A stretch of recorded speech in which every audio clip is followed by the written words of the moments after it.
নবী রাসূলদেরকে আল্লাহ রাব্বুল আলামিন পরীক্ষা করে থাকেন। সাহাবা আজমাইনদেরও পরীক্ষা করেছেন, ইমানের পরীক্ষা নিয়েছেন। সাহাবা আজমাইনদের কাফের বেঈমানগুলা কত নির্যাতন, কত স্টিম রোলার, কাউকে টের সাথে বাইন্ধে মরুভূমির মধ্যে ছেড়ে দিয়েছে, কাউকে বুকের উপরে বিশাল বড় পাথর চাপায় দিয়েছে, কাউকে লোহার চিরুনি দিয়ে গোশতগুলা শরীর থেকে নামিয়ে দিয়েছে।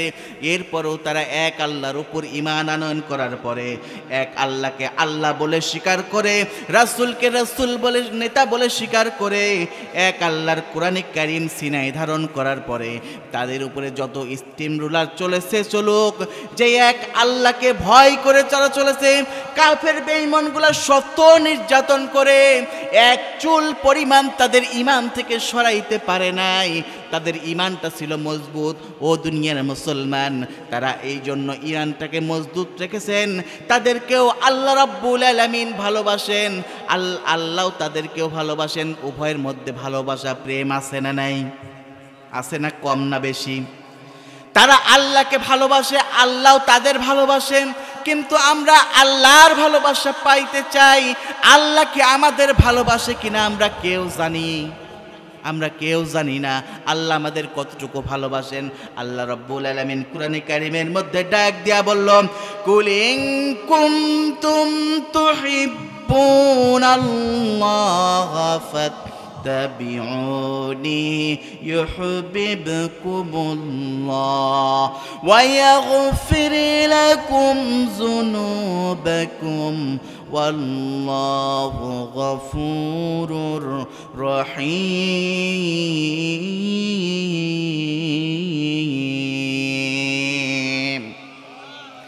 আল্লাহ পাক ডাক দিয়া বললাম, ও দুনিয়ার মানুষেরা, তোমরা যদি আমি আল্লাহ আমাকে ভালোবাসতে চাও, ভালোবাসো, মহাব্বত করো আমার রসুলকে।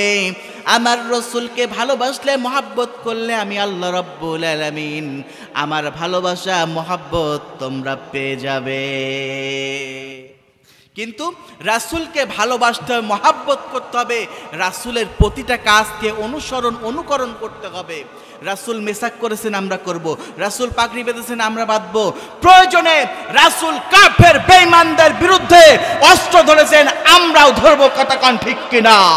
আলহামদুলিল্লাহি নাহমাদুহু ওয়া নাস্তাঈনুহু ওয়া নাস্তাগফিরুহু ওয়া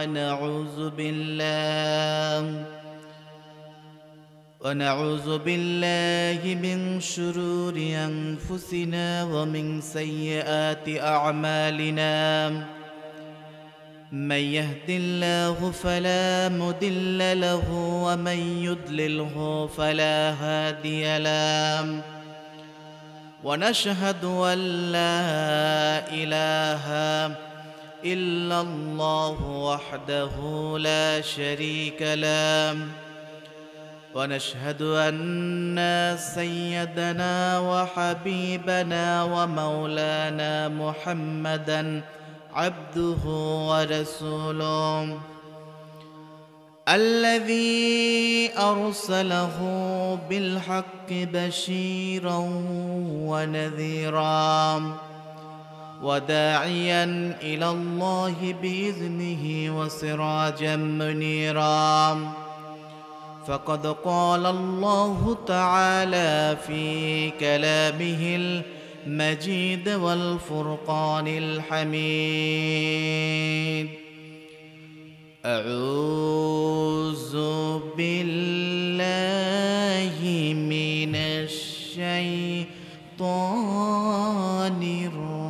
الرجيم بسم الله الرحمن الرحيم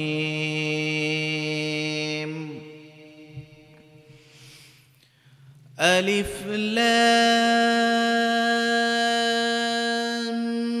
ميم أحسب الناس أن يتركوا أن يقولوا آمنا وهم لا يفتنون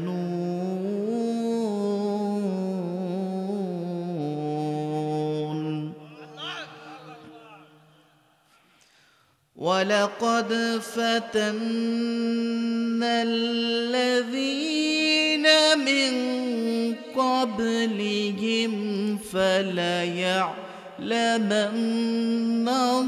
الله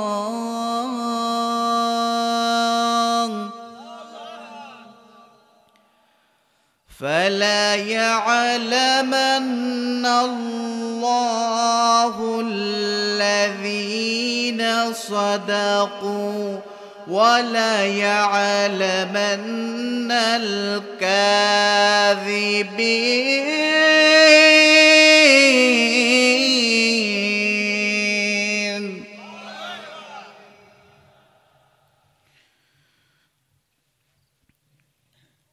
ولقد فتنا الذين من قبلهم فليعلمن الله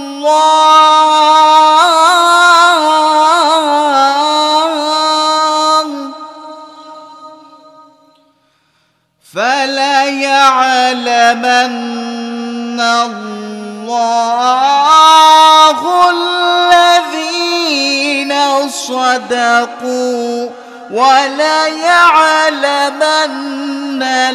الكاذبين آمنت بالله صدق الله العظيم وقال تعالى في شان رسول الله صلى الله عليه وسلم إن الله وملائكته يصلون على النبي يا أيها الذين آمنوا صلوا عليه وسلموا تسليما সম্মানিত মুসলিম মিল্লাত এই মাহফিলটি হলো কোরআনের মাহফিল এই কোরআনের মধ্যে কি কোনো ভুল আছে পৃথিবীতে এমন কোনো বই নাই যে বইয়ে একদম বলতে পারে যে এই বইটার মধ্যে ভুল আছে না নাই কেউ একনিষ্ঠভাবে বলতে পারে না কিন্তু আমার আল্লাহ রাব্বুল আলামিন বলে দিয়েছে যালিকাল কিতাবু লা রাইবা ফি এটা এমন একটি কিতাব যার মধ্যে কোনো ভুল নাই কেউ যদি ভুলে চিন্তা করে তার ঈমান সঙ্গে সঙ্গে চলে যাবে আল্লাহ রাব্বুল আলামিন কোরআনে কারীমের মধ্যে ডাক দিয়া বললাম হাযা বায়ানুল লিন্নাসি ওয়া হুদাও ওয়া মাউইযাতুল লিল মুত্তাকিন মহান রব্বুল আলামিন ডাক দিয়া বলল হাযা বায়ানুল লিন্নাস এই কোরআন গোটা জাতির জন্য বয়ান বক্তব্য বর্ণনা এই কোরআন যারা মেনে নেবে এই কোরআনের ছায়াতলে যারা চলে আসবে কোরআন যারা সিনায় ধারণ করবে কোরআন অনুযায়ী তাদের পরিবার রাষ্ট্র সমাজ যখন পরিচালনা করবে আমার আল্লাহ রাব্বুল আলামিন বলল ওয়াহুদাও ওয়া মাউইযাতুল লিল মুত্তাকিন সেই সমস্ত বান্দা আর বান্দিরা মুত্তাকি বান্দা বান্দিদের মধ্যে শামিল হয়ে যাবে ও দুনিয়ার মুসলমান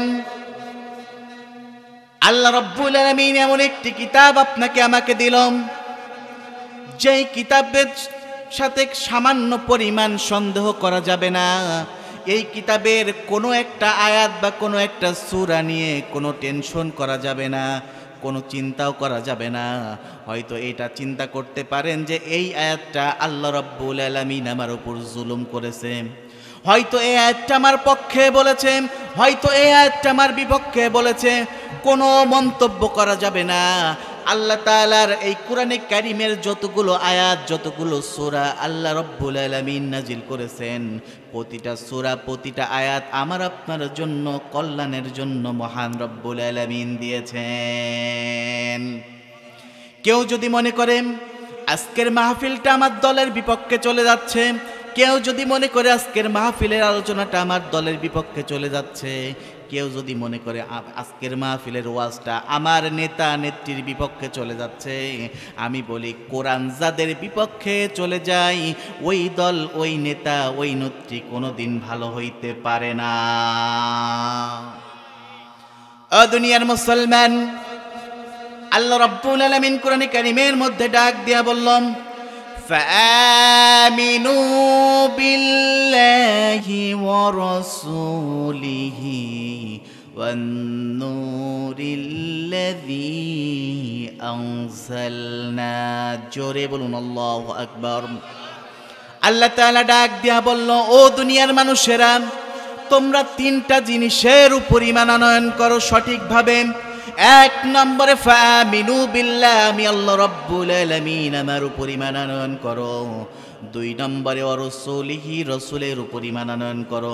তিন নম্বরে ওয়ান নূরিল্লাযী আনজালনা, নূর নামক, আলো নামক মহাগ্রন্থ আল কুরআনুল কারীম যে আমার আপনার জন্য আল্লাহ রাব্বুল আলামিন প্রেরণ করেছেন, এই মহাগ্রন্থ আল কুরআনুল কারীমের উপর ঈমান আনয়ন করতে হবে।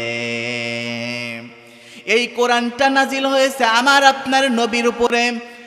আমার আপনার নবীর উপরে যখন কোরআনে কারীম নাজিল হইতে লাগলো, আমার আপনার নবীর উপরে যখন ওহী নাজিল হইতে লাগলো, রাসূল আকরাম সাল্লাল্লাহু আলাইহি ওয়াসাল্লাম এই কোরআনের কথাগুলো আমার আপনার মতো সাধারণ মানুষের কাছে যখন পৌঁছে দিতে লাগলো, আবু জেহেল, আবু লাহাব, উতবা, শাইবা, মুগীরা সহ অসংখ্য কাফের বেঈমানগুলা আমার রাসূলের সাথে তখন দুশমনি করতে লাগলো, তখন আমার রাসূলকে আঘাত করতে লাগলো, বিভিন্ন কায়দায় মুসলমানদেরকে নাস্তানাবুদ করার চেষ্টা করলো।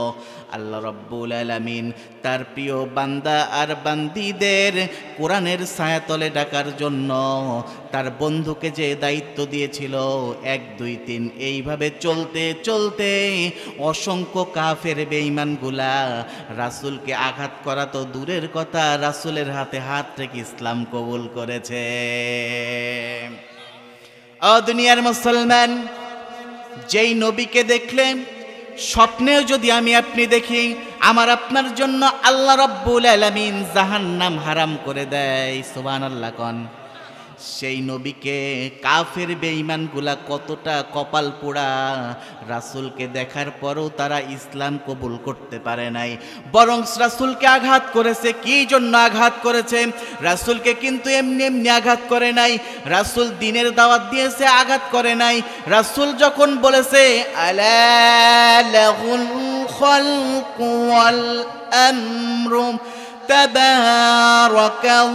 তাবারাকাল্লাহু রাব্বুল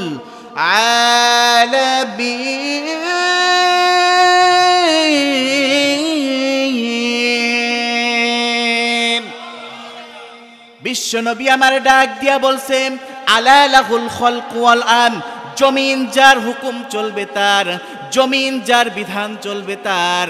এই জমিনে আল্লাহর হুকুম ব্যতীত অন্য কারো হুকুম চলতে পারে না, এই জমিনে আল্লাহর শাসন ব্যতীত অন্য কারো শাসন চলতে পারে না। আমার রাসূল এই কথা তার পাক জবানে বলেছে, তার কারণ অন্য কেউ যদি আল্লাহর হুকুম ব্যতীত আমার আপনার হুকুম মোতাবেক যদি চলতে থাকে, আমার আপনার মধ্যে ভেজাল থাকতে পারে।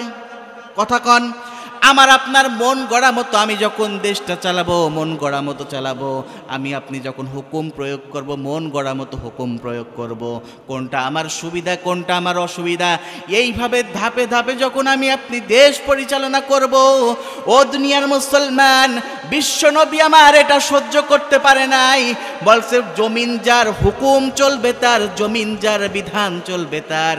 এই কথা বলার পরে কাফের বেঈমানগুলা বলেছে মুহাম্মদ পাগল, মুহাম্মদ জাদুকর, এই মুহূর্তে মক্কা ছাড়। আগেই কিন্তু রাসূলকে ওইভাবে আঘাত করে নাই। যখনই বলেছে তোমাদের মতদর্শ মতো এই জমিন চলতে পারে না, তোমাদের মতদর্শ মতো মুসলমান চলতে পারে না, তার কারণ কাফের বেঈমানগুলা কখনো চাইতো না যে একজন ইমানদার নামাজ আদায় করুক। কাফের বেঈমানগুলা কখনো চাইতো না একজন মানুষ তাসবিহ তাহলিল পড়ুক, একজন মানুষ রোজা করুক, একজন মানুষ ইসলামের ছায়াতলে আসুক। কাফের বেঈমানগুলা কখনো চাই না, কখনো চাই না। দেখেন আমাদের পার্শ্ববর্তী রাষ্ট্রের দিকে খেয়াল করে দেখুন, ভারতে মুসলমানদের মসজিদ বুলডোজার দিয়ে ভেঙে তছনছ করে দিচ্ছে। জোরে কর নাউজুবিল্লাহ। অসংখ্য আলেম ওলামাদেরকে এমনভাবে শাস্তি দিচ্ছে, এমনভাবে কষ্ট দিচ্ছে, মসজিদ থেকে বের করে নিয়ে এসে বুট দিয়ে তাদের মুখের উপরে, তাদের মাথার উপরে, বুকের উপরে তাদের হ্যাস্ত নাস্ত করছে। কিন্তু এটা দেখার কেউ নাই, এটা দেখার কেউ নাই। একটা জিনিস আয়নার মতো ক্লিয়ার, হাড্ডি কখনো হবে না গোশত, তেমনি ভাবে ভারত কখনো হবে না আমাদের দোস্ত। কথা কন ঠিক কিনা? ভারত কখনোই আমাদের দোস্ত হবে না। তাদের সুবিধার জন্য আমাদেরকে চুষে চুষে তারা খাচ্ছে, তাদের সুবিধা ভোগ করার জন্য। তারা কখনো চায় নাই যে বাংলাদেশ বাংলাদেশের মতো থাকুক, বাংলাদেশের মুসলমান স্বাধীনভাবে বাঁচুক, এটা কখনোই চাই নাই। এজন্য তাদের নাতনিকে পাঠায় দিয়ে দীর্ঘ 17 বছর আমাদেরকে কষ্ট দিয়েছে, আলেম ওলামাদের কষ্ট দিয়েছে। কথা কন ঠিক কিনা? আল্লাহর কোরআনের মাহফিলের জন্য অনুমতি নেওয়ার জন্য যাইতে আসতে স্যান্ডেলের তলি শেষ। আমি নিজেই সেই ভুক্তভোগী, স্যান্ডেলের তলি শেষ, টেনশন, আহারে অনুমতি পাবো কি পাবো না। যেই দেশে 90% মুসলমান, যেই দেশে 95% মুসলমান, সেই দেশে যদি কোরআনের মাহফিলের জন্য, আল্লাহর কোরআন শোনানোর জন্য যদি ওই সমস্ত শয়তানদের থেকে অনুমতি নিতে হয়, তাহলে হতভাগা মুসলমানদের এই রকম অবস্থা যদি হয়ে থাকে আমাদের, তাহলে কিভাবে আমরা কোরআনের দাওয়াত মানুষের কাছে পৌঁছাবো? কোনো অপরাধ নয়, একটাই অপরাধ, আমরা যা বলবো তাই শুনে নাও, আর তোমাদের কিচ্ছু বলবো না। কথা কন ঠিক কিনা? কিসের কি? আমাদের মতাদর্শই। ওই যে কাফের বেঈমানগুলা যখন তাদের মতাদর্শর বিরুদ্ধে আমার রসুল চলতে লাগলো, তখনই হয়ে গেল মোহাম্মদ পাগল, মোহাম্মদ জাদুকর। এই মুহূর্তে মক্কা সার। জোরে কর নাউজুবিল্লাহ। ঠিক এমনই হয়েছিল, ঠিক এমনই হয়েছিল। ঢাকা ভার্সিটির মতো একটা মসজিদে আজান দিতে দিত না। জোরে কর নাউজুবিল্লাহ। কেন দিত না? ওই আজানের সুরে, মাইকের শব্দে তাদের নাকি ঘুম নষ্ট হতো। তাহলে আবু জেহেলের সন্তান কিনা কন্ত? আবু জেহেলের সন্তান কিনা? ওরা তো নামাজ পড়েই না। যে সমস্ত ছাত্র ছাত্রীরা নামাজ আদায় করত, তাদেরকে ধরে নিয়ে যায় বিভিন্ন তাড়ে নেড়ে করে আটকায় রাখত। তুমি এই, তুমি এই। আস্তাগফিরুল্লাহল আযীম। আল্লাহ পাক আমাদের এই স্বাধীন রাষ্ট্রকে স্বাধীনভাবে চলার মতন তৌফিক দিক, বলুন আমিন। সম্মানিত ভাইরা আমার, তাহলে বলতেছিলাম আল্লাহ পাকের কোরআনে কারীম যদি আমি আপনি মেনে নিতে পারি, আল্লাহ পাক বলছে তোমরা যদি নিজেকে ইমানদার বলে দাবি করো, নিজেকে যদি মুসলিম বলে দাবি করো, নিজেকে যদি মুসলমান বলে পরিচয় দিতে থাকো, তাহলে 1 নম্বরে ফাআমিনু বিল্লাহ, আমি আল্লাহ রাব্বুল আলামিন, আমার উপর ঈমান আনয়ন করতে হবে। 2 নম্বরে রাসূলের উপর ঈমান আনয়ন করতে হবে। 3 নম্বরে অন-নূরিল্লাযী আনসালনা, নূর নামক, আলো নামক যে গ্রন্থ আল্লাহ রাব্বুল আলামিন আপনার আমার জন্য নাজিল করেছেন, এই মহা গ্রন্থ আল কুরআনুল কারীমের উপর ঈমান আনয়ন করতে হবে। এই 3টা জিনিসের উপর ঈমান আনয়ন করেছে যারা, আল্লাহর আসমানের নিচে জমিনের উপরে সবচেয়ে বেশি কষ্ট করেছে তারা। কথা বলেন ঠিক কিনা? ও দুনিয়ার মুসলমান, আমি শুরুতেই যে সূরাটি তেলাওয়াত করেছি, আল্লাহ রাব্বুল আলামিন সূরাতুল আনকাবুত যখন নাজিল করলেন, বিশ্বনবী আমার মক্কা থেকে যখন মদিনায় হিজরত করে চলে গেল, রাসূলের সাথে অসংখ্য সাহাবা আজমাইনরা চলে গিয়েছিল। কিছু সংখ্যক মানুষেরা যখন মক্কায় রয়ে গিয়েছিল, বিশ্বনবী আমার ডাক দিয়া বলল, ও সাহাবীরা, আমার যেই সমস্ত সাহাবীরা এখনো মক্কায় অবস্থান করছে তাদের একটা চিঠি লিখে দাও, তারা যেন দ্রুত মদিনার প্রান্তরে চলে আসে। এইভাবে যখন চিঠি লেখা হলো, চিঠিটা যখন পাইল, চুমা খাইতে লাগলো, বুকে লাগাইতে লাগলো, তাজিম করতে লাগলো। আহারে, আমার রাসূলুল্লাহ আমাদেরকে চিঠি মোবারক পাঠিয়েছে, আমাদেরকে দ্রুত এখন মক্কা হইতে মদিনার প্রান্তরে চলে যাইতে হবে। এদিকে যখন তাদের সব মাল সামানা নিয়া মদিনার দিকে যখন রওনা দিয়েছে, কাফের বেঈমানগুলা সেই সমস্ত সাহাবীদের অ্যাটাক করে বসলো। তোমাদের মদিনায় যাইতে দেওয়া হবে না, তোমাদেরকে এখানেই আমরা শেষ করে ফেলব। এই অবস্থায় যখন মুসলমান এবং কাফেরদের মধ্যে তুমুল একটা যুদ্ধ বেঁধে গেল, তুমুল একটা মারামারি আরম্ভ হয়ে গেল। অনেক সাহাবীদের চোখ উপড়ে গেল, কারোর হাত কেটে গেল, কারোর পা কেটে গেল।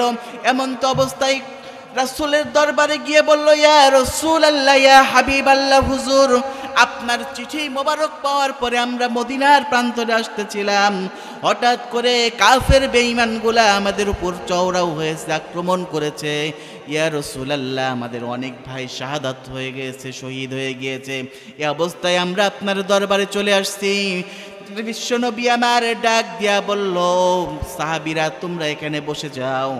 জিবরিল আমিন আলাইহিস সালামকে পাঠিয়ে দিলেন, জিব্রাইল যাও যাও যাও আমার বন্ধুর কাছে ওহী নিয়ে যাও। কোন ওহী নিয়ে যাব? আল্লাহ রাব্বুল আলামিন কোরআনে কারীমের মধ্যে যখন তেলাওয়াত করতে লাগলো, আলিফ লাম মিম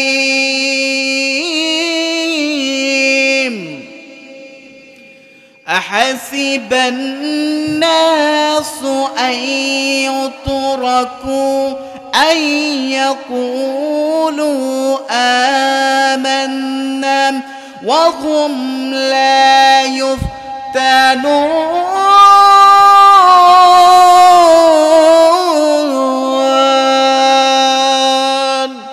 আল্লাহ রাব্বুল আলামিন সূরাতুল আনকাবুত নাজিল করলেন। আনকাবুত অর্থ হলো মাকড়সা। এই মাকড়সার বৈশিষ্ট্য হলো জাল বুনানো। মাকড়সা আমার আপনার মতো দামি দামি বাড়িতে থাকে, কিন্তু সেই বাড়িতে তার ঘুম হয় না। তার নির্দিষ্ট একটা ঘর বানায়, তারপরে কিন্তু সে ঘুমায়। কথা কন ঠিক কিনা? কিন্তু এই মাকড়সার জাল দিয়ে ইসামতি নদী থেকে মাছ ধরা যাবে। মাকড়সার জালটা হলো খুবই দুর্বল, খুবই নরম।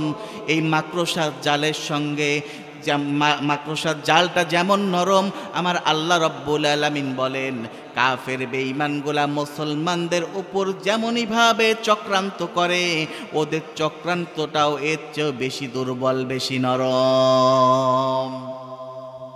আল্লাহ পাক কোরআনে কারীমের মধ্যে বলল, আলিফ লাম মিম হুরুফে মুকাত্তাআত। এই রকম অর্থ আল্লাহ বেশ কিছু সূরার শুরুতে দিয়েছেন। কোন সূরার শুরুতে আলিফ লাম মিম রা, কোন সূরার শুরুতে নুন, কোন সূরার শুরুতে ইয়াসিন। এইভাবে হুরুফে মুকাত্তাআত দিয়েছে। এর অর্থ কেবলমাত্র শুধুমাত্র আল্লাহ রাব্বুল আলামিন জিবরিল আমিন আলাইহিস সালামের মাধ্যমে তার বন্ধুকে জানিয়েছিল। পাবলিসিতে পেস্ট করার জন্য আল্লাহ রাব্বুল আলামিন আয়াতগুলা দেন নাই। কারোর বলার ক্ষমতা নাই যে এই অর্থটা কি হবে, একমাত্র আল্লাহ ও তার রাসূলই ভালো জানেন। এটা যেহেতু আমাদেরকে আল্লাহ জানাই নাই, এ ওয়ার্ড বাদ। এর পরবর্তীতে আল্লাহ পাক বলছেন, আহাসিবান নাসু আইয়ুতরাকু আইয়াকুলু আমান্না ওয়া হুম লা ইফতানুন। ও দুনিয়ার মানুষেরা, তোমরা কি এটা বলেই অব্যাহতি পেয়ে যাবে যে ঈমান এনেছি আল্লাহর উপরে, আর আল্লাহ পাক আপনাকে আমাকে পরীক্ষা করবে না? পরীক্ষা দেওয়া লাগবে না? যে শুধু ঈমান আনয়ন করেছি, কালেমা পড়েছি, আর কিছু দায় দায়িত্ব নাই আমাদের? ও দুনিয়ার মুসলমান, এই চিন্তাধারা আমার আপনার মধ্যে, যাদের মাথার মধ্যে চলে আসে, একটু খেয়াল করে দেখুন, মগজের মধ্যে খেয়াল করে দেখুন, ব্রেন দিয়ে খাটান। ওয়াজ কিন্তু মুখস্থ করে বলার জিনিস না, ওয়াজ হলো বোঝার জিনিস। ওয়াজ আপনি আবেগ দিয়ে শুনবেন না, আবেগের ওয়াজ কখনো বাড়ি পর্যন্ত পৌঁছায় না। ওয়াজ শুনবেন সব সময় বিবেক দিয়ে, তাহলে ওই ওয়াজ আমার আপনার জীবনে আমলের জন্য আল্লাহ রাব্বুল আলামিন যথেষ্ট করে দিবেন। আল্লাহ রাব্বুল আলামিন বলছেন, বাবা আদম আলাইহিস সালাম থেকে শুরু করে আমার আপনার নবী পর্যন্ত প্রত্যেক নবী রাসূলকেই আল্লাহ রাব্বুল আলামিন পরীক্ষার সম্মুখীন করেছেন। হযরতে আদম আলাইহিস সালাম যখন জান্নাতের মধ্যে বসবাস করতেছিল, আদম এবং মা হাওয়া আলাইহিস সালামকে আল্লাহ রাব্বুল আলামিন ডাক দেয়া বলল, আদম রে, জান্নাতের মধ্যে খাও দাও যা খুশি করো, কিন্তু খবরদার নিষিদ্ধ গাছের ফল খাইতে পারবা না। আল্লাহ রাব্বুল আলামিন নিষেধ করেছেন, কিন্তু শয়তান এদিকে আর বসে নাই। শয়তান দরবেশ সেজে সুন্দরভাবে বসে আছে, ওয়াসওয়াসা দেওয়ার জন্য দরবেশ সেজে বসে আছে। বর্তমানে আমাদের সমাজে কিছু ভণ্ড দরবেশ আছে না নাই? এই সমস্ত ভণ্ড দরবেশের জন্য হক্কানি আলেম ওলামাদের বদনাম হয়। কিছু ভণ্ডদের জন্য হক্কানি আলেম ওলামাদেরকে মানুষ ভুল বুঝে। ও দুনিয়ার মুসলমান, খবরদার হক্কানি আলেম ওলামাদেরকে ভুল বুঝবেন না। এই দেশ হযরত শাহজালালের দেশ, শাহ আমানতের দেশ, খান জাহান আলীর দেশ। তারা মশাল নিয়ে, আল্লাহর কোরআন নিয়ে এই বাংলার জমিনে তারা কোরআনের দাওয়াত নিয়ে এসেছিল। কতক্ষণ ঠিক কিনা? তারা হলো হক। আর কিছু ভণ্ড দেখবেন নামাজ নাই, রোজা নাই, চুল আর দাড়ি একবারে নাভি পর্যন্ত নামে গেছে, মুছ কোথায় আছে জানা নাই, কিন্তু মুছের দিকে তাকাইলে মনে হয় হলুদ হয়ে গিয়েছে। ওই হলুদটা মনে হয় চুলার ধোঁয়াতে হয়েছে। কথা কন, চুলার ধোঁয়াতে হয়েছে। এই সমস্ত ভণ্ডদের জন্য মানুষ আজ বিভ্রান্তি হয়ে যায়, কোনটা হক কোনটা বাতিল এইটা বুঝে না। মাটির নিচে যে শুয়ে আছে, এখন ওই জায়গায় আপনি বিশাল করে একটা তাঁবু গাড়লেন, লাল শালুক পারলেন, এরপরে আপনি ওখানে আড্ডা করলেন। এখন কবরের মধ্যে যে আছে সে কি আপনারে বলছে যে এখানে সে গাঞ্জা খাও? এটা কখনো বলে নাই। হযরত শাহজালাল রাহমাতুল্লাহ আলাইহি সিলেটের জমিনে শুয়ে আছে, সেই জায়গায় আশেপাশে কত শয়তান আছে, কিন্তু এর দোষটা কি শাহজালালকে দেওয়া যাবে না। খবরদার, আল্লাহর ওলিদের সাথে বেয়াদবি করা যাবে না। আল্লাহর ওলিরা যখন এই বাংলাদেশের মধ্যে কোরআনের দাওয়াত নিয়ে এসেছিল, তখন আর অন্য কোনো দল মত ছিল না। আমরা সব সময় তাদের সম্মান করি, তাজিম করি। কথা কন ঠিক কিনা? তারা হক যেটা ভালো, যেটা আমরা সব সময় তাদেরকে সম্মান করব, ইজ্জত করব। কথা বলে ঠিক কিনা? আর যেখানেই বাতিল দেখব, বাতিলকে জুতা পিটা করে বাংলা জমিন থেকে বের করে দেব। কথা কন ঠিক কিনা?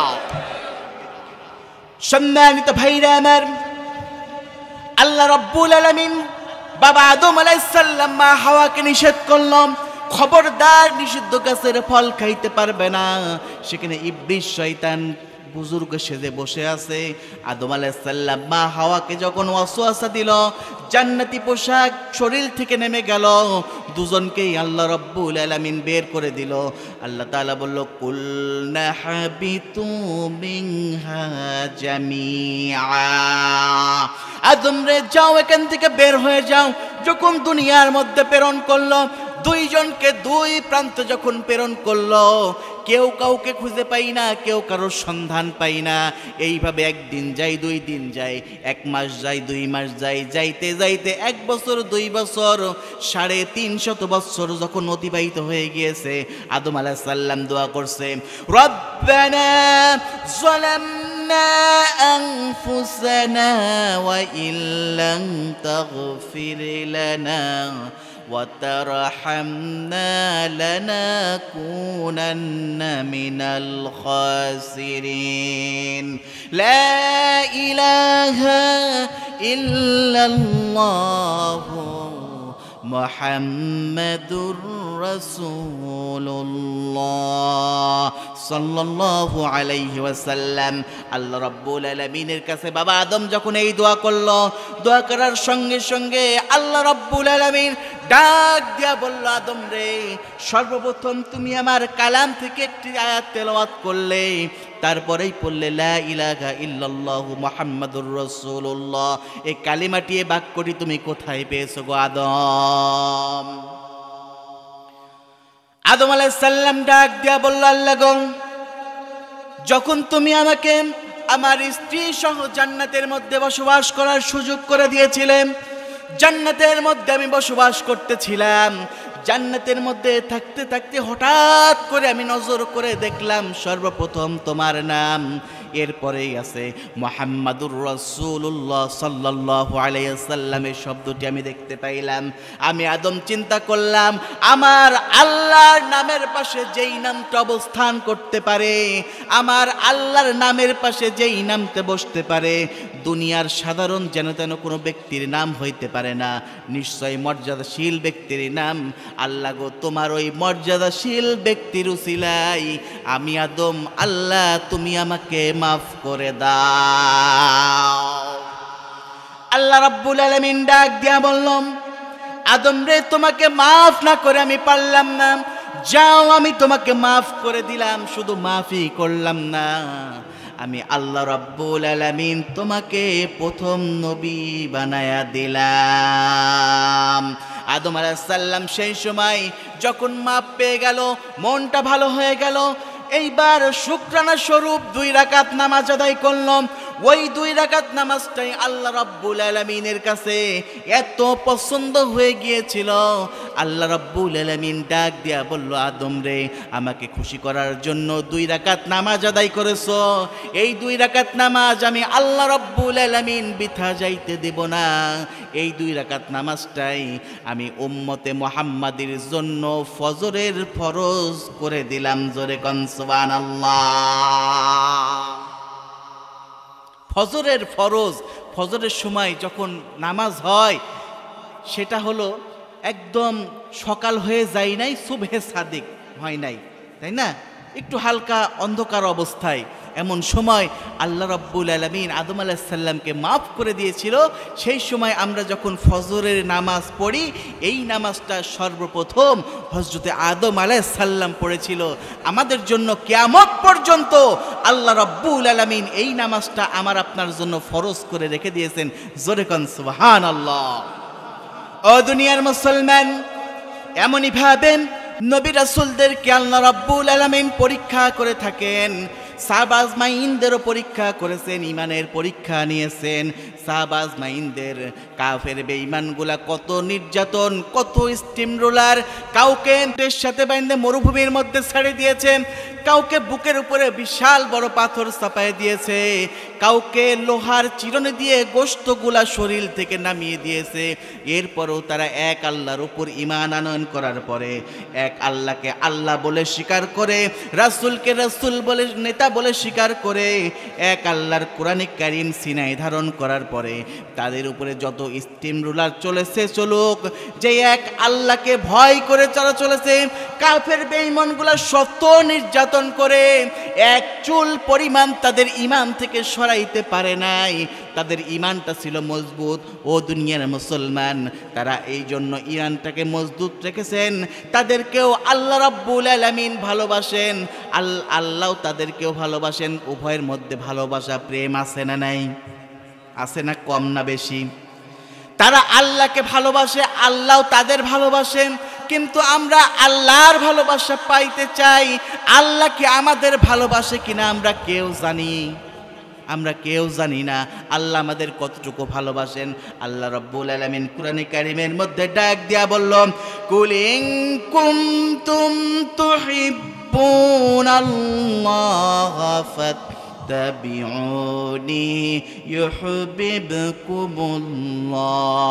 ওয়া ইয়াগফির লাকুম যুনুবাকুম ওয়াল্লাহু গফুরুর রহিম।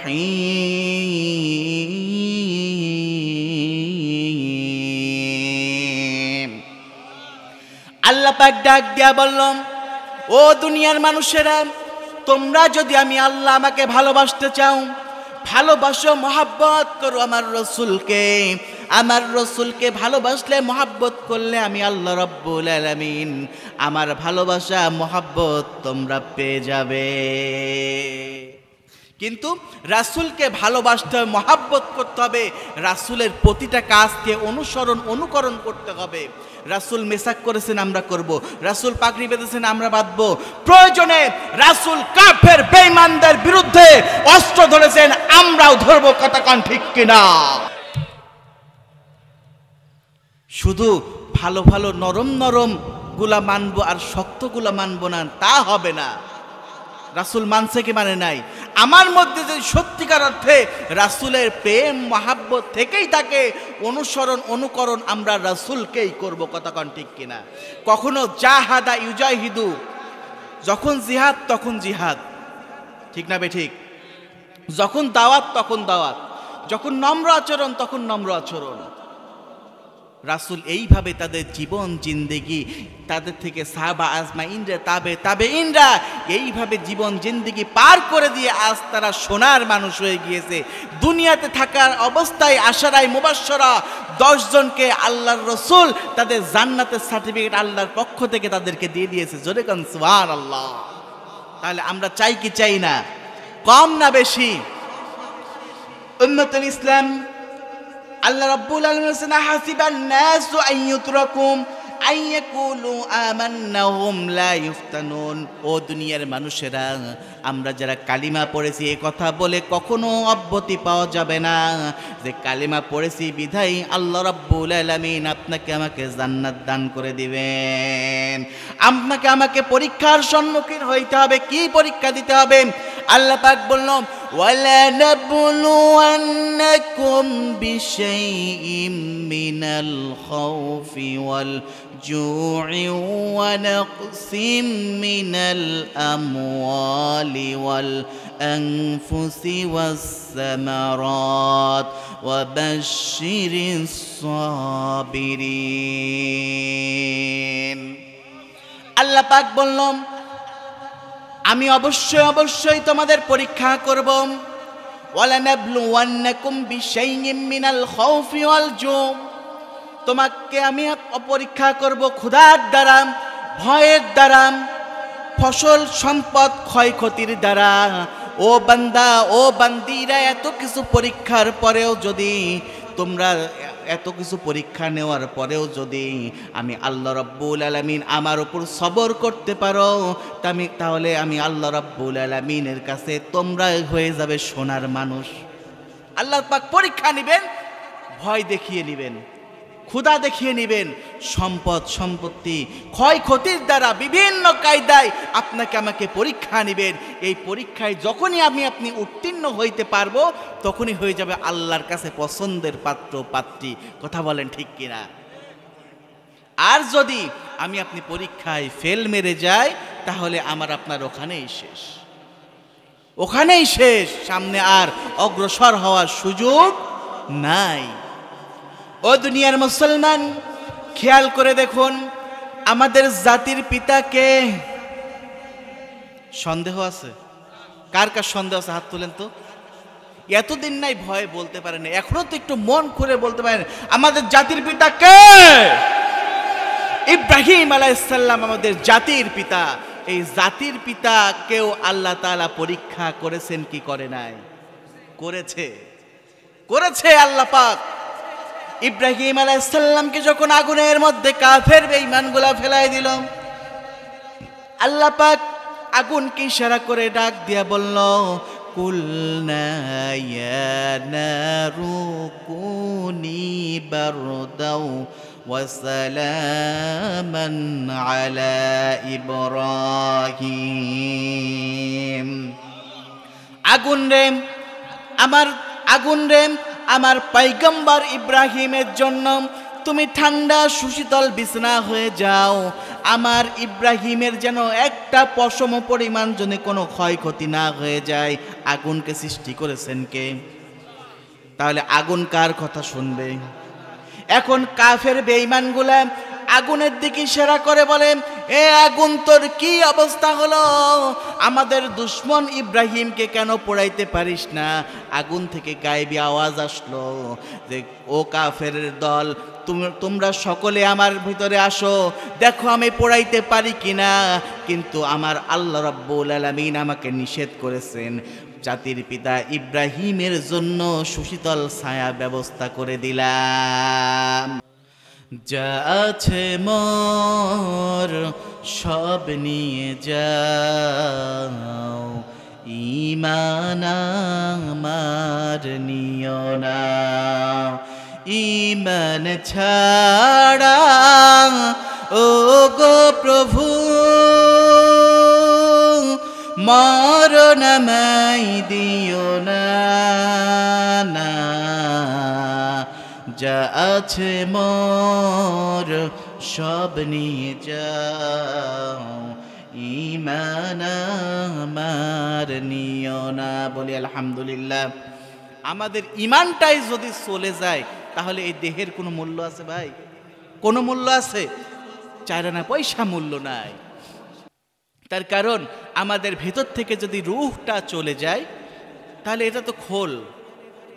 একটা মোবাইলের যখন সিম কার্ডটা খুলিয়ে নেওয়া হয়, ওই মোবাইলের যেমন কোনো মূল্য থাকে না, ঠিক আমার আপনার শরীর থেকে রূহটা বের হয়ে গেলেও কোনো মূল্য থাকবে না। চিন্তা থাকবে যতক্ষণ, ভিতরে রূহ থাকবে ততক্ষণ। রূহটা বের হয়ে গেলে চিন্তা করে কোনো লাভ নাই।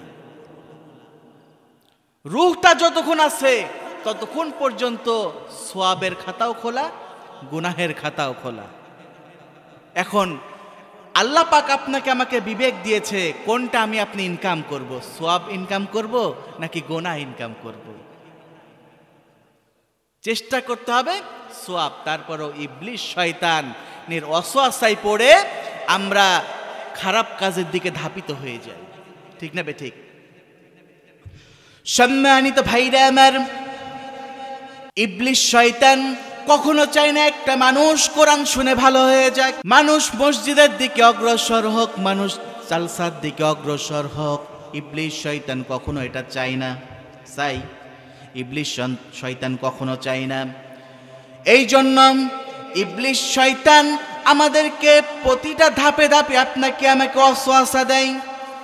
ইবলিস শয়তান বিভিন্ন আকার আকৃতি ধারণ করে আসে। ইবলিস শয়তান আমার আপনার কাছের লোক হইতে পারে, পারে কি পারে না? ইবলিস শয়তান আমার প্রতিবেশী হইতে পারে, আমার পরিবারের সদস্য হইতে পারে, আমার আপনার এলাকার মানুষ হইতে পারে। ইবলিস শয়তান চিনার উপায় কি? ইবলিস শয়তান কথায় কথায় মিথ্যা কথা বলে। ইবলিস শয়তান চুরি করার পরেও বলে আমি চুরি করি না, এগুলা সাজানো নাটক। কথা কন ঠিক কিনা? দীর্ঘ 17 বছর চুরি করে দেশটা শেষ করে দিয়েছে, এরপরেও বলে আমাকে জোর করে বের করে দিছে। কেমন শয়তানের শয়তান চিন্তা করেন, কেমন শয়তান! এর জায়গা কোথায় হবে আল্লাহ ভালো জানে। এর জায়গা কোথায় হবে? দাদা বাবু তো ওখানে তো আছেই, ওর জায়গা তো বাংলার জমিনে হবেই না। ওর নাতি নুতনি গোষ্ঠীর কারোর জায়গা এই বাংলার জমিনে হবে না, বলেন ইনশাআল্লাহ। তার কারণ ওর অপরাধটা কি? ওর অপরাধ এটাই, আল্লাহর জমিনে কোরআনের রায় কায়েম হইতে দেয় নাই। এটাই সবচেয়ে বড় অপরাধ। আমার টাকা নিয়েছো না, কোনো অপরাধ নাই। আমার বাবাকে গালি দিয়েছো, দাও, কোনো অপরাধ নাই। আমার ভাইকে মেরেছো, মারো, কোনো অপরাধ নাই, সে তো শহীদ। কিন্তু আল্লাহর জমিনে তোমার মতো নাস্তিক বাংলার জমিনে কোরআনের রায় কায়েম হইতে দাও নাই। তোমার মতো ইবলিস শয়তানের মুখের দিকে তাকিয়ে পেশাব করলেও মনে হয় হালাল হবে না। কতক্ষণ ঠিক কিনা? আরো জোরে বলেন ঠিক কিনা? এই জন্য মুসলমানদেরকে অ্যাক্টিভ থাকতে হবে, মুসলমানদের ঈমানটাকে বড় করতে হবে, শরীরে সাহস রাখতে হবে, মনে সাহস রাখতে হবে। আহারে, আমাদেরকে আল্লাহ রাব্বুল আলামিন সৃষ্টি করেছেন, যতক্ষণ পর্যন্ত বেঁচে আছি, যতক্ষণ পর্যন্ত আমাদের চোখের পলক পড়তেছে, ততক্ষণ পর্যন্ত আল্লাহ পাকের কোরআনের কারিমের দাওয়াত দিতেই থাকবো, দিতেই থাকবো, দিতেই থাকবো। জোরে কান সুবহানাল্লাহ। কোরআনের দাওয়াত শুনে কাফের বেঈমানগুলা, হিন্দুরা, বৌদ্ধরা, খ্রিস্টানেরা যারা দুশ্মনী করত, তারাও কিন্তু আজ কোরআনের ছায়াতলে চলে আসছে। তারাও চলে আসছে। তার কারণ ওরাও জানে কোরআন হক, কোরআন সত্য, কিন্তু মানে না কেন জানেন? ওই যে বাপ দাদার ধর্ম ছেড়ে কোরআন মানবো, এটা কিভাবে সম্ভব? মানুষ কি বলবে আপনাকে আমাকে? কি বলবে আপনাকে আমাকে, এই কথা চিন্তা করে তারা সব সময় দুশ্মনী করেই যায়। তারা কোরআন মানতে চায় না। এজন্য যারা মানে তাদের উপর আবার স্টিম রুলার চলে আসে, জেল হাজত তো আছে।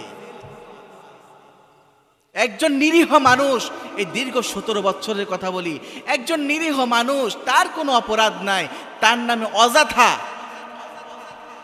আমার এক বন্ধু বলল যে আমাকে এসে গ্রেপ্তার করলো, নিয়ে যাওয়ার পরে সে বলছে, স্যার আপনি আমারে ভুল করে ধরছেন, আমি আসলে ক্ষেত খামারে কাজ করে খাই, আমার নামে তো কোনো মামলা নাই। বলে তোর মামলা লাগবে কয়টা? তোর মামলা লাগবে কয়টা? তোরে ককটেল মামলা দেব, এই মামলা দেব, সেই মামলা দিয়ে গ্রেপ্তার করে তাকে জেল হাজতের মধ্যে। এত নির্যাতন, এত কষ্ট। আহারে, সেও তো কোনো না কোনো মায়ের সন্তান। মায়ের সামনে এইভাবে লাঞ্ছনা গঞ্চনা দিয়ে যদি একটা সন্তানকে ধরে নেওয়া হয়, মায়ের মনটা কি পড়ে থাকে ভাই? কথা বলেন। মায়ের মনটা সব সময় ছটফট করতেই থাকে। আহারে, আমার সন্তানটা কোনো অপরাধ করে নাই, আমার সন্তানটাকে ধরে নিয়ে গেল। আমার সন্তানটা কোনো অপরাধ করে না, আমার সন্তানটাকে মারলো। ও দুনিয়ার মুসলমান, কোরআনে কারিমে আল্লাহ রাব্বুল আলামিন বলেন, আস-সারিকু ওয়াস-সারিকাতু, চোর চুরি করলে তার হাত কেটে দাও। কার আইন? সবাই বলেন কার আইন? আল্লাহর আইন। আল্লাহ পাক বলছে চোর চুরি করলে তার হাত কেটে দাও। এইবার আল্লাহর নবী যখন মক্কা মদিনার মধ্যে শাসন করতেছিল, হঠাৎ করে সাহাবীরা বলল, ইয়া রাসূলুল্লাহ, ইয়া হাবিবাল্লাহ, একজন মহিলা চুরি করেছে।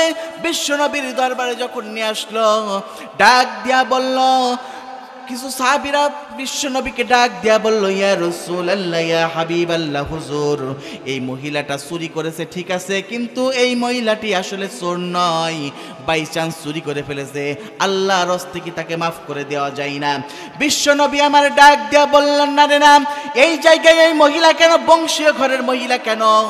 এই জায়গায় যদি আমার মেয়ে ফাতেমাও যদি চুরি করতো, আমি তার হাত কাটার রায় দিতাম, তাকে আমি ক্ষমা করতাম না। ও দুনিয়ার মুসলমান, তাহলে এখানে চিন্তা করে দেখুন, বর্তমানে এই 17টা বছরের মধ্যে একজন গ্রাম্য মেম্বারের শালাও যদি ধরা পড়ে, তখন থানায় নিয়ে চলে যায়, তখন সবাই যখন আবদার করে ও চুরি করছে, ও ডাকাতি করছে, ও ধর্ষণ করছে, ও মাল লুট করছে, তখন একদল মানুষ ডাক দিয়া বলে, সমস্যা নাই, তদন্ত চলছে। কথা কন, তদন্ত চলছে। ডাইরেক্ট একজন মার্ডার কেসের আসামির হাতে চাকু বা অস্ত্র নিয়ে দাঁড়িয়ে আছে, তাকে অ্যারেস্ট করার পরেও বলে তদন্ত চলছে। এই ঘটনা এদিকে না ঘটলেও ওইদিকে অনেক ঘটে। হক যেটা সেটা হক, খারাপ যেটা সেটা আমরা সবসময় খারাপই বলবো। কথা বলেন ঠিক কিনা? হারাম আর হালাল দুইটা কিন্তু এক স্পটে থাকতে পারে না। পারে? হারাম আর হালাল কিন্তু দুইটা এক স্পটে থাকতে পারে না। বিশ্বনবীর কথা কেমন দেখেন, ওই জায়গায় বংশীয় ঘরের মহিলা কেন, আমার কন্যা, আদরের কন্যাও যদি অপরাধটা করত, আমি রাসূলুল্লাহ তার বিচার করতাম।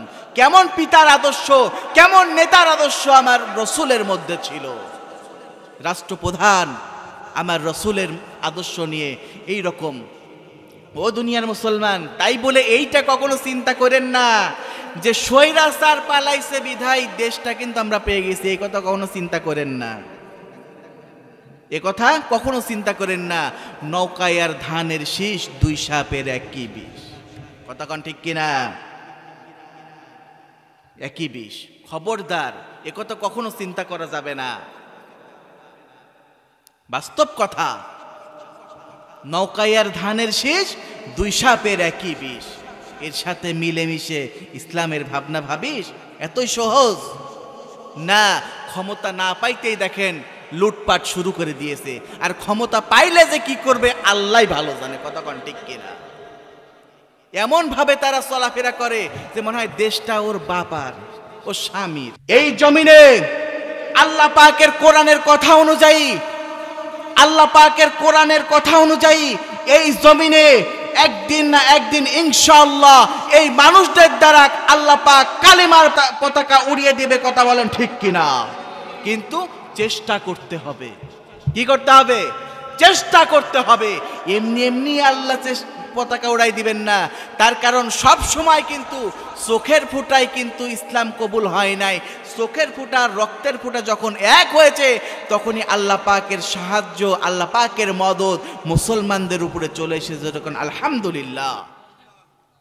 ও দুনিয়ার মুসলমান, বাদশা হেরাত রিয়াজ যখন মুসলমানদের সাথে একটা যুদ্ধ বেঁধে গিয়েছিল, মুসলমানদেরকে আঘাত করতে করতে, মুসলমানদেরকে নাস্তানাবুদ করার জন্য বাদশা হেরাত রিয়াজ উঠে পড়ে লেগেছিল। একদল সৈন্যকে পাঠায় দিল, কেন বারবার আমরা মুসলমানদের কাছে পরাজিত হয়ে যাচ্ছি, এই খবরটা আমাদের কাছে পৌঁছে দাও। গোয়েন্দারা আসলো, তারা মুসলমানদের খবর নেওয়ার জন্য কেন বারবার কাফের বেঈমানগুলা মুসলমানদের কাছে হেরে যায়।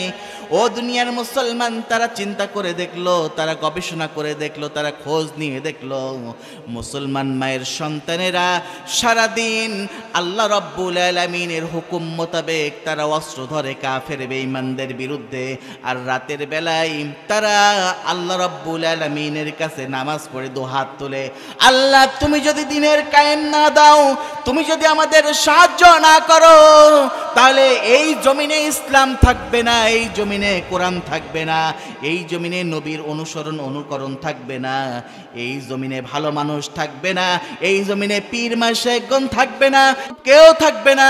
ও আল্লাহ, তোমার কাছে সাহায্য চাই, এই জমিনে আল্লাহ তুমি কোরআনের রাজ কায়েম করে দাও। এই কাজটা করতো তারা রাতের বেলায়, আর দিনের বেলায় বাস্তবে গিয়ে কাফের বেঈমানদের বিরুদ্ধে অস্ত্র ধরেছেন, শরীরের রক্ত প্রবাহিত করেছেন, তারপরে বিজয় আল্লাহ দিয়েছেন। ও মুসলমান, এটাই বুঝাইতে চাইছিলাম যে আমরা যদি সত্যিকার অর্থে আমাদের বিজয় চাই, কোরআনের বিজয় চাই, কোরআন অনুযায়ী সমাজ রাষ্ট্র পরিচালনা হোক, আমরা যদি এইটা চাই, তবে চেষ্টার কোনো ত্রুটি করা যাবে না। সেই চেষ্টাটা কি? শ্রম দিয়ে চেষ্টা করতে হবে, অর্থ দিয়ে চেষ্টা করতে হবে, বিবেক বুদ্ধি দিয়ে আপনাকে আমাকে চেষ্টা করতে হবে। 10-এর লাঠি 1-এর বোঝা, কথা কন ঠিক কিনা? আমি আপনি যখন কোরআনের দিকে এগিয়ে আসব, আমি আপনি যখন আল্লাহর কাছে সাহায্য চাইব, আল্লাহ তাআলা মুসলমানদেরকে ইতিপূর্বে যেমনই ভাবে সাহায্য করেছেন, ঠিক অমনি ভাবে ইনশাআল্লাহ আমাদেরও সাহায্য করবেন। বলেন ইনশাআল্লাহ। আল্লাহ পাক তৌফিক দিক, বলুন আল্লাহুম্মা আমিন। সম্মানিত ভাইরা আমার, আল্লাহর নবী জামাতাম হযরত উসমান রাদিয়াল্লাহু তাআলা আনহু বলেছেন, মান বানা লিল্লাহি মসজিদান বানাল্লাহু লাহু বাইতান ফিল জান্নাহ।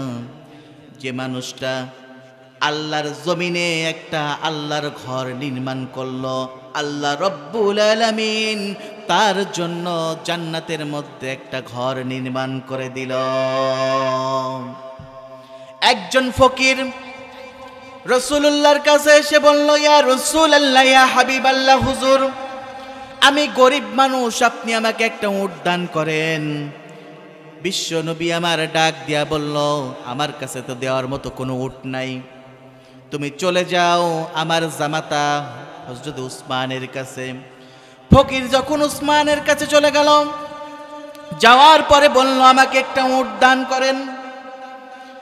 এইবার উসমান রাদিয়াল্লাহু তাআলা আনহু ডাক দিয়া বলল, আমার বাড়ির পাশে একটা গোহাল আছে, দেখো ওখানে অনেকগুলা উট বাঁধা আছে, তোমার যে উটটা পছন্দ হয় তুমি নিতে পারো।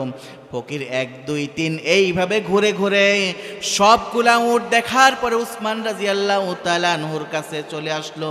আসার পরে বলল, আপনার এই গোহালের মধ্যে যতগুলো উট আছে একটাও পছন্দ হয় নাই, সবগুলা চিকন, গোশত কম।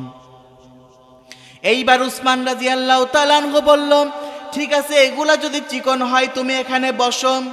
আমার 100 উট নিয়ে রাখালের দল মরুভূমির মধ্যে চলে গিয়েছে, খাওয়ানোর জন্য গিয়েছে। তারা যখন ফিরে আসবে, ওখান থেকে তুমি পছন্দ করে যেই উটটা তোমার পছন্দ হয় তুমি নিয়ে যেতে পারো। এইবার ফকিরটা যখন বসে আছে, ফকির নজর করে দেখে হযরত উসমান রাদিয়াল্লাহু তাআলা আনহু বাতাসের মধ্যে তুলাগুলো উড়ে উড়ে যাচ্ছে বস্তার থেকে। দৌড়ায় দৌড়ায় সেই তুলাগুলো সংরক্ষণ করে এনে আবার বস্তার মধ্যে ঢুকিয়ে রাখছে। এইবার ফকির আবার নজর করে দেখে কিছুক্ষণ পরে পিঁপড়ায় একটা দুইটা করে চাউল মুখের মধ্যে করে নিয়ে চলে যাচ্ছে লাইন ধরে।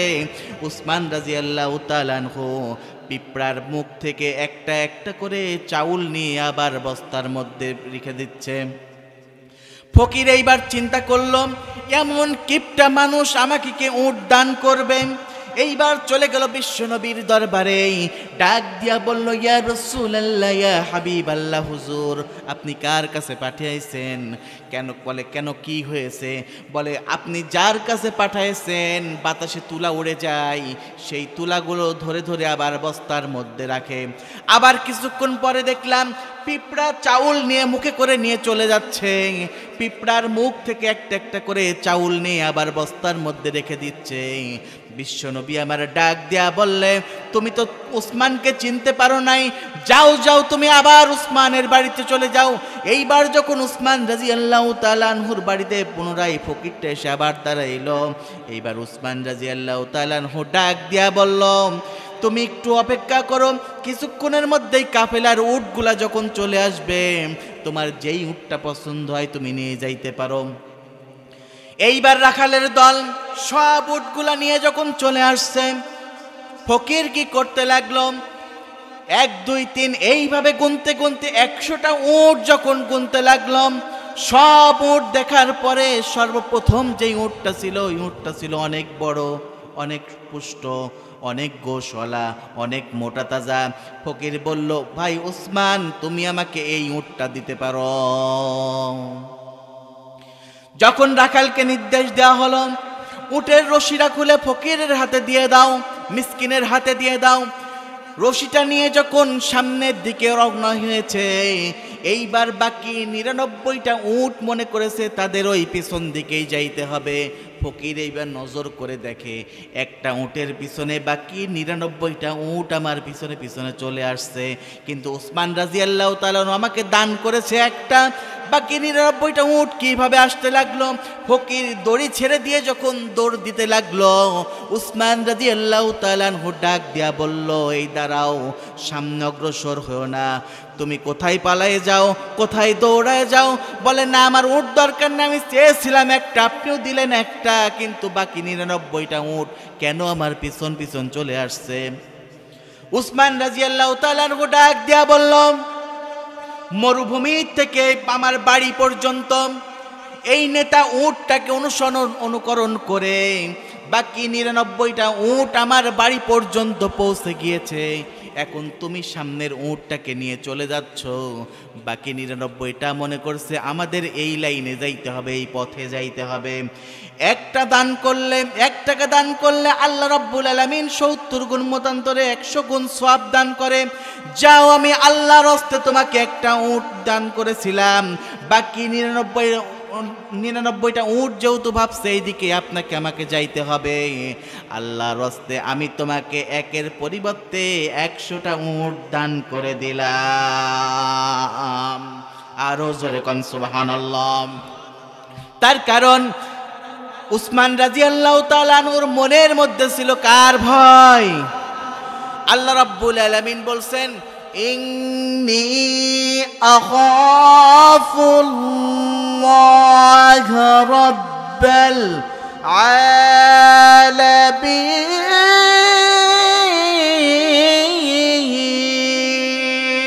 আলামিন। ভয় করব কাকে? আল্লাহ ব্যতীত অন্য কাউকে ভয় করা যাবে না। উসমান রাদিয়াল্লাহু তাআলা আনহু বলল, যাও, এতটা পথ এই একটা উটকে অনুসরণ করে 99টা উট এসেছে, আল্লাহর হস্তে আমি তোমাকে 100টা উটই দান করে দিলাম। জোরে কোন সুবহানাল্লাহ।